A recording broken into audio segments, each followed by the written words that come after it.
Hai Mam, kamu nggak sendiri. Aku pun seorang ibu. Apapun yang sedang kamu rasakan, percaya deh, kamu nggak sendiri. Ada beberapa hal yang hanya bisa dimengerti oleh orang yang sudah mengalami. Tapi kadang ada juga nih orang-orang yang memilih untuk tidak berempati meskipun pernah mengalami. Life must be hard ya Mam. Aku inget banget pertama kali jadi ibu itu rasanya semua yang aku lakuin itu nggak ada yang bener. Semua hal out of control.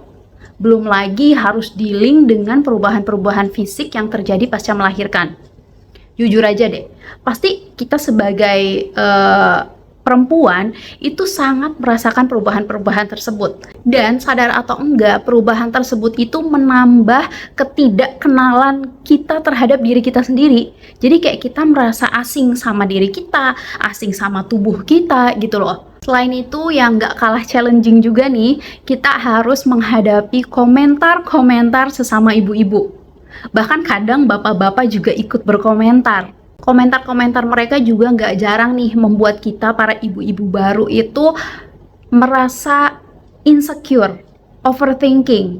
Kayak kita itu tidak bisa melakukan hal yang benar gitu loh, yang memuaskan. Dan faktanya nggak jarang loh hal-hal tersebut itu ya, hal-hal yang dihadapi oleh ibu baru itu menjadikan dia kena mental gitu loh. Jadi kayak kena baby blues, bahkan ada yang sampai postpartum depression, itu tuh nggak jarang banget. Karena ya memang tekanannya itu sebegitu besarnya gitu loh. So, di video kali ini aku mau share beberapa tips yang semoga bisa membantu untuk mengurangi stres para ibu-ibu ini.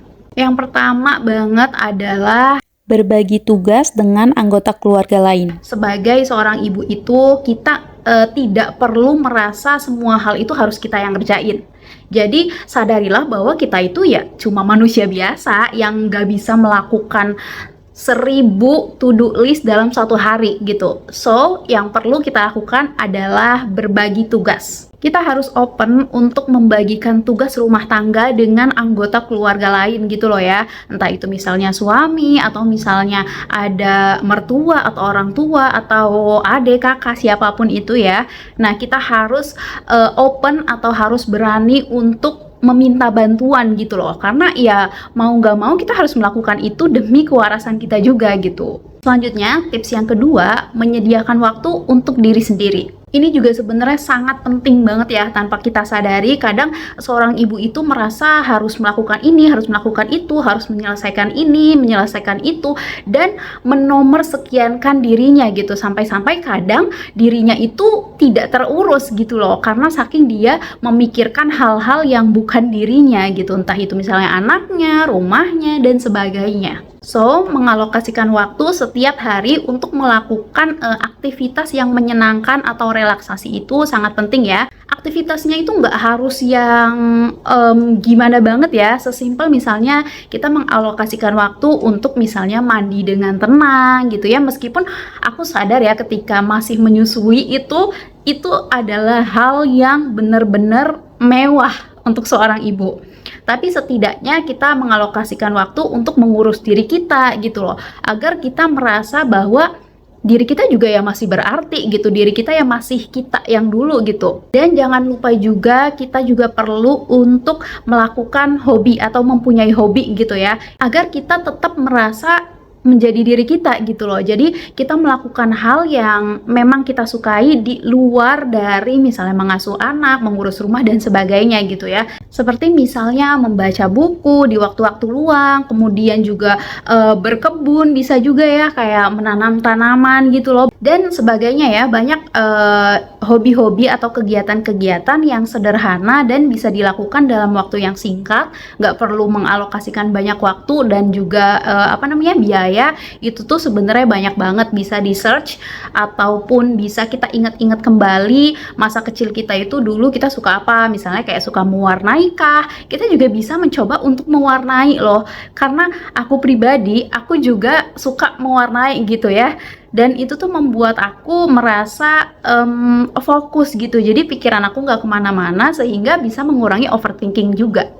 Tips selanjutnya adalah berinteraksi dengan orang lain. Ini benar-benar penting banget sih untuk menjaga kewarasan ya, karena sebagai seorang ibu, kadang tuh nggak jarang ya orang yang merasa terisolasi. Jujur aku sendiri pernah merasakan itu. Ketika aku baru menjadi ibu, aku merasa kayak pertama aku tidak mengenal diriku dengan baik ya, diriku yang baru pastinya, kayak aku merasa asing dengan diriku sendiri. Kemudian karena kesibukan mengurus anak dan sebagainya, aku menjadi jarang sekali untuk misalnya ngobrol dengan temen atau misalnya melakukan kegiatan bareng temen. Jangankan melakukan kegiatan, misalnya kayak ngobrol di telepon aja itu tuh udah jarang banget, dan itu membuat kita merasa terisolasi gitu loh, kayak kita merasa jadi sendiri banget. Kayaknya hidup aku tuh berat banget deh. Padahal kalau misalnya kita tengok, kita ngobrol dengan orang lain, ternyata mereka juga nggak jauh beda gitu. Atau kalau mungkin misalnya orangnya nggak punya teman banyak gitu ya, atau nggak punya teman deket yang bisa nyaman untuk bercerita, kita juga bisa cerita dengan misalnya keluarga atau pasangan. Sesimpel kita mengungkapkan apa yang kita rasain aja. Jadi kayak misalnya hari ini kita ngerasa capek banget, misalnya ngurus anak kita, ngurus rumah kita bisa cerita ke pasangan kita gitu loh. Seenggaknya kita bisa meluapkan perasaan-perasaan yang kita alami, emosi-emosi kita ya, emosi-emosi yang kita alami gitu. Sehingga itu membantu kita dalam mengelola emosi dan mengelola beban kita sendiri gitu loh. Karena trust me, ngomong ke orang, mengungkapkan apa yang kita rasakan ke orang lain, itu tuh benar-benar mengurangi tingkat kestresan kita. Jadi terkadang beban yang kita rasakan itu cuman berkutat di pikiran kita kan. Nah, itu yang menjadikan kita itu tingkat stresnya tinggi gitu loh. Makanya kita perlu untuk sharing ke orang lain, atau misalnya sesimpel gitu ya, ketika kita misalnya belum sempat berinteraksi dengan orang lain, sesimpel kita nulis aja, journaling apa yang sedang kita rasakan. Itu tuh sangat penting banget untuk menguraikan emosi kita gitu. Tips selanjutnya adalah berolahraga. Ini terdengar sepele tapi sangat penting juga sebenarnya.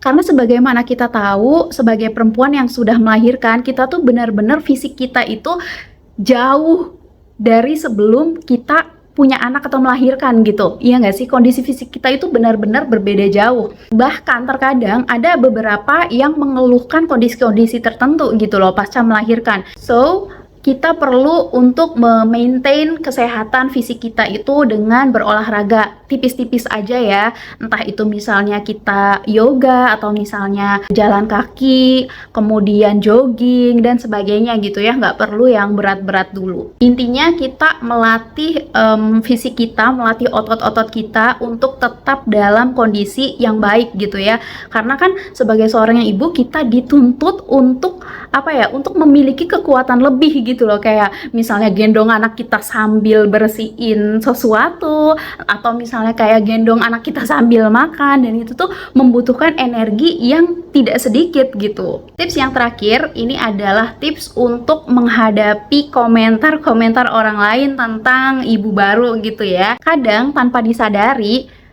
ada orang-orang yang memang ngomongnya itu jahat gitu ya, tapi kadang diri kita sendiri yang terbawa perasaan gitu loh. Mungkin orang itu ngomongnya biasa aja, tapi karena kita lagi sensitif, kita lagi dalam keadaan capek, kita ngerasa omongan itu tuh menyakitkan dan bikin kita overthinking, bikin kita stres gitu. Nah, cara menghadapinya adalah menyadarkan diri kita. Menyadarkan di sini itu dalam artian kita harus sadar bahwa apakah yang dikatakan orang tersebut itu benar ataukah cuma pikiran kita. Kadang misalnya ada yang sesimpel bilang, ih anaknya nggak doyan makan ya, atau kayak anaknya nggak doyan nyusu ya, misalnya kayak gitu ya.